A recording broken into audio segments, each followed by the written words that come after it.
Hey guys, happy Wednesday. I can't believe it's already Wednesday because we just got back from Florida last night, so I feel like today is a Monday. If you can't tell, I got a little burnt. It's tanning nicely, but anyway, so happy Wednesday. Oh my goodness, I'm so excited to be in here again and just kind of jump back into everything. But today I really want to just jump in and give these tips to you because I think this is going to be really helpful. Recently, I've been hearing a lot of people, especially, whether you're just getting your business started or if you're starting to think about maybe a second business or a side project or something like that.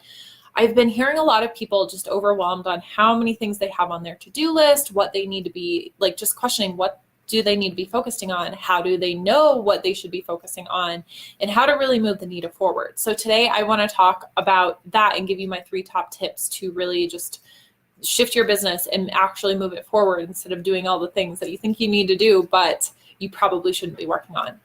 This is an ongoing thing, especially if you are a new entrepreneur, if you are a solo entrepreneur specifically, and you think you need to be doing all of the things. There's always so many things on our to-do lists, and it's ever growing. Believe me, I have those too. But knowing what you should be focusing on to actually be productive and move forward in your business is huge. I spent probably a good year just focusing on what I needed to do, really shift that mindset from being the employee in your business and, checking off the tasks and doing the daily to-dos versus being the CEO in your business or being, the manager, the CEO, the visionary, the project manager, just, all of the pieces, but having that bigger role in your business besides just acting like the employee. So this is really going to just jumpstart you with what you should be focusing on and hopefully move you forward right away. That's my goal. So for those of you who don't know, and I know we've had some recent new members join, and I know I'm also sharing this on YouTube. So if you're just starting to follow me, I do want to give a brief introduction just to kind of reintroduce myself and just tell you why you should kind of listen to this. So I am a multi-passionate entrepreneur. I have 2 businesses and some side projects on the side, plus my animal family. We have 2 dogs, a horse, and 4 turtles, and I am married to my husband. So there's lots of moving parts and pieces. So being able to manage it all as not only an entrepreneur, not only as a solo entrepreneur, but as a multi-passionate entrepreneur, there's a lot of things that fall into play. So instead of getting overwhelmed, I teach other women how to take what they're passionate about, whether they're multi-passionate or just want to focus on one thing for now, and how to build successful businesses from doing what they love. So that is what I am all about. I am definitely about productivity, saving your time and energy, stepping into your potential, really becoming that person that you want to be and spending your time the way you want to be spending your time, and just getting out of the limiting beliefs, the doubts, and the things that are really holding you back, whether that is the self-doubts or maybe it's just your daily routine that's been so mundane and just kind of gets you stuck in that rut. So that is what I am all about. That's what I'm here to share. And I definitely want to share some actionable tips for you that you can take away today to really just kickstart your business and keep you moving forward with it. So today I am going to share my 3 top tips to move you forward in your business. And this is really knowing what you should be focusing on and where to get started from that. So I just want to dive in and get started. So tip 1 is really like the way that you should start this and approach any business, any project, any activity to do, whatever you want to call it. Know your goals. I really want you to write down specifically, or at least think about, what are your goals? We're going to relate it to business right now. So what are your goals for your business? Probably, if you are in business, more than likely it is to, bring in revenue, make an income so that you can continue doing that, because you will not be a business unless you're making money doing it. So otherwise it's just a hobby, right? So that's a huge goal. And in order to do that, you have to be bringing in clients. You have to be, whether it's doing the marketing or doing the sales calls or maybe going to networking events and talking with potential clients, or however you are going to acquire new clients, that's probably a big goal so that you can bring in your money to continue doing it, and of course to grow your business. So that is, I'm assuming, one of your biggest goals. But knowing whatever goals you have for, like I said, your business, the project that you're working on, just the to-do in general, maybe it's for your life personally, I want you to know your goals around it, because that's really you can't move forward in a direction without a direction. So understanding where you want to go, where that goal is, starts to give you that direction so that you can find your path on where to go. So with your business, if it is to, make a certain amount of income per month, maybe it's just to start bringing in clients, maybe it's to get a specific number of clients per month, per week, whatever it looks like. Somehow you need to be bringing in that revenue for yourself, for your business, right? So knowing your goals, I want you to really know and understand your goals to where it's either, the more broad goals where you're bringing in clients per month and you're growing your clientele and your business and your offerings and things like that, but also make it specific so that you know what that looks like. How much do you want to be bringing in? How much money, how much revenue, how many clients does that take to bring in it? What types of offers, products, services do you need to sell in order to get that number of clients that's going to bring you that revenue? So knowing your goals first will give you that direction. Once you have that direction, we move to number 2, which I teach. I'm going to kind of briefly go over this next tip, which I teach in my coaching programs. This is what do I want to call it? This is a skill, lost the word. This is a format that I used for myself that really helped me understand, in order to get to that goal, that point B, and knowing that I'm at point A, where do I need to go in between in order to get there? So it's what I call shift mapping. I use this with all of my clients to really understand their point A, point B, what they need to do to get to that goal. How do they build that path in order to, go the direction of their goal and hit it, right? That's very aligned, that's on the same road, in order to get to their goal, because that's ultimately what you want to achieve, is that point B. And maybe you have, I'm not saying ultimately that's your only goal is to hit that, but for now, like this is your goal for, say, this month. In order to hit that, what do you need to do? So you have your point B. Those are your goals. You know where you're at with point A because that's where you are currently. So in order to get there, what are some of those steps that you need to do? And start writing all of those down. So really focusing on that shift mapping. If you want to know more, please schedule a call with me and let's talk a little bit about your needs and your goals and kind of where you're at to get an idea to see if my program is the right fit for you in order to do that. But I go through this process in a lot more depth with my clients to figure out their specific shift mapping needs in order to get to their goals and those actions that they need to take and the mindset shifts that they need to have to really reframe a lot of those limiting beliefs and move forward through that fear or those doubts or whatever that looks like for you, because that's a lot of what can hold you back. But knowing the actions that you need to take in order to get there, and then of course all the messy stuff in between. So really looking at it as like, these are my point B's, I'm at point A, how do I get there? And writing down specific actions that you need to do in order to start achieving those things. You can set milestones for yourself if that helps you. You can set, littler goals inside of that if that helps you, just to create that momentum. But ultimately, you do have to take those actions in between in order to get there. So that's number 2. Number 3, this is a huge one, especially.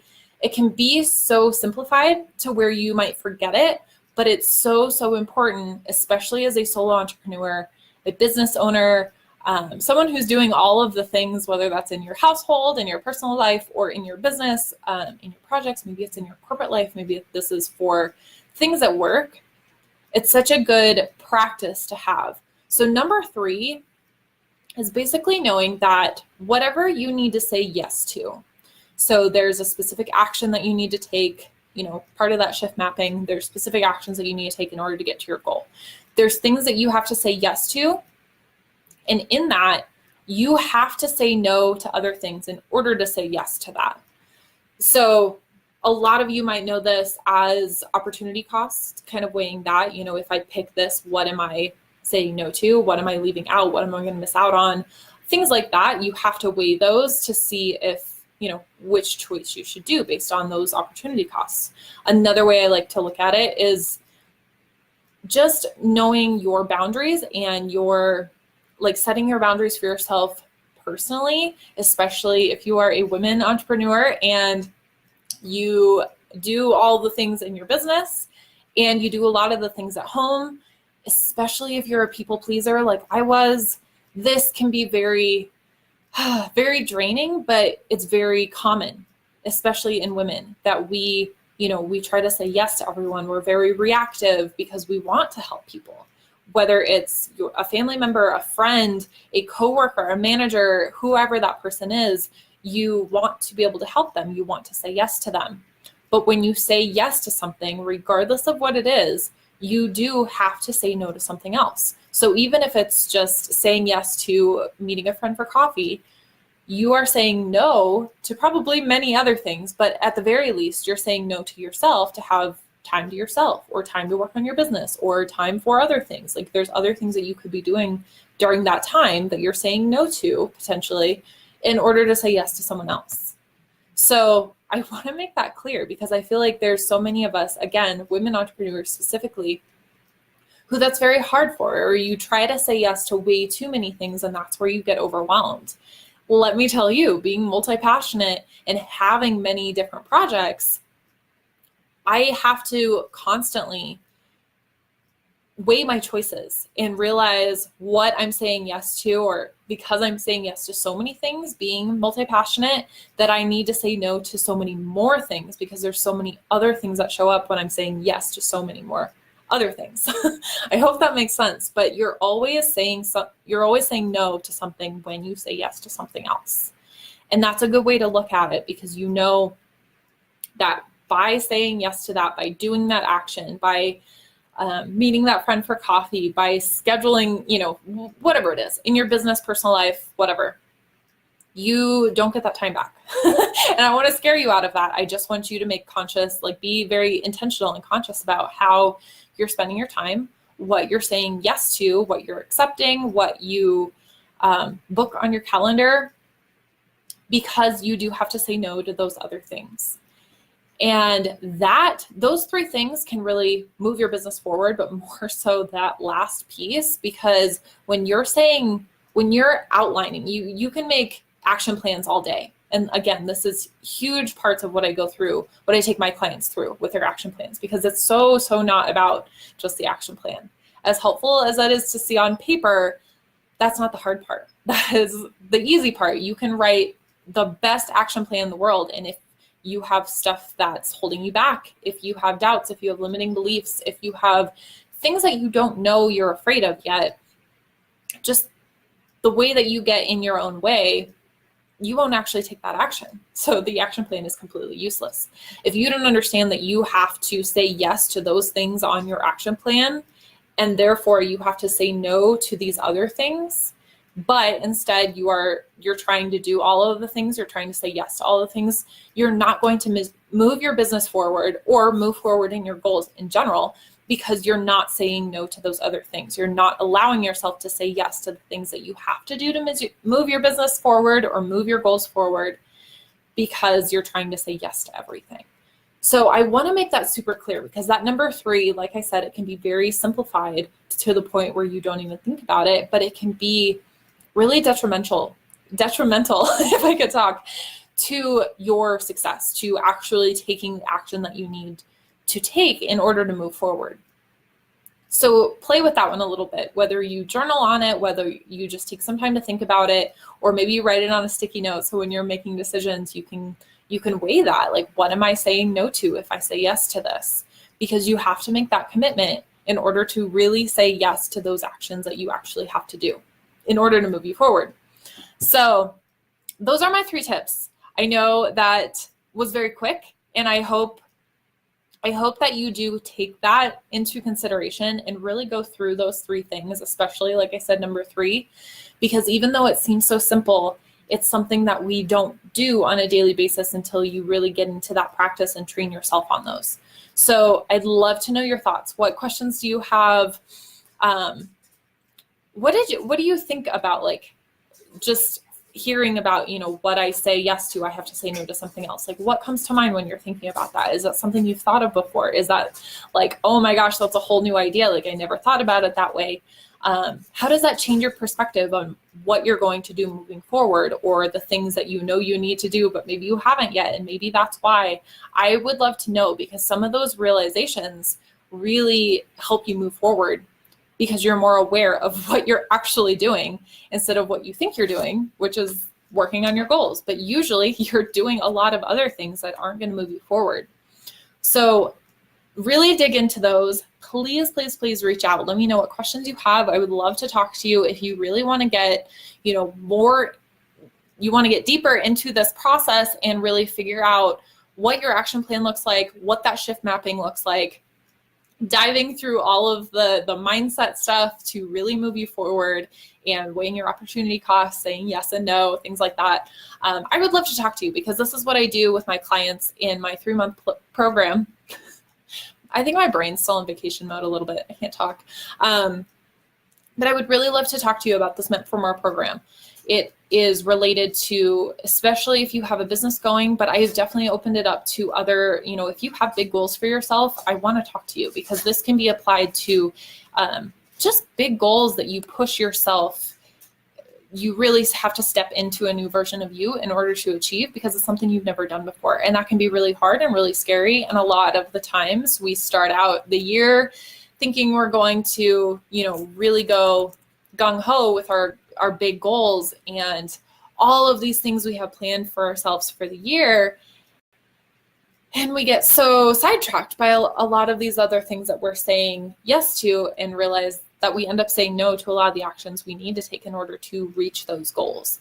So whether that is, you're just getting your business started, you're thinking about starting a business, you wanted to for a while and haven't done it because you haven't, done the things you need to do to get there. Maybe there is something holding you back. Maybe you do just have, I've had people who want to write a book, and that's a big thing. And that can be a very scary process, because it's a very personal process, right? So it's hard to do something that you've never done before in general. For any big goal that you might have, or definitely starting a business, maybe you're starting your second business and you're a multi-passionate entrepreneur like me, I can absolutely help you with that, and how to manage all the things. Hi, Katie. Thank you so much for your hello, sun goddess. I love that. I'm so tan and burnt. It's crazy. But I want to talk to you. So please feel free to reach out. Please message me. You can book your call. I will leave the where you can schedule your call. I'll leave the link in the comments below, so you can kind of check that out. But I can't wait to talk to you guys. So please let me know what you thought about today's video for the 3 tips, and I will be in touch with you soon. So thanks, guys. Have a happy Wednesday.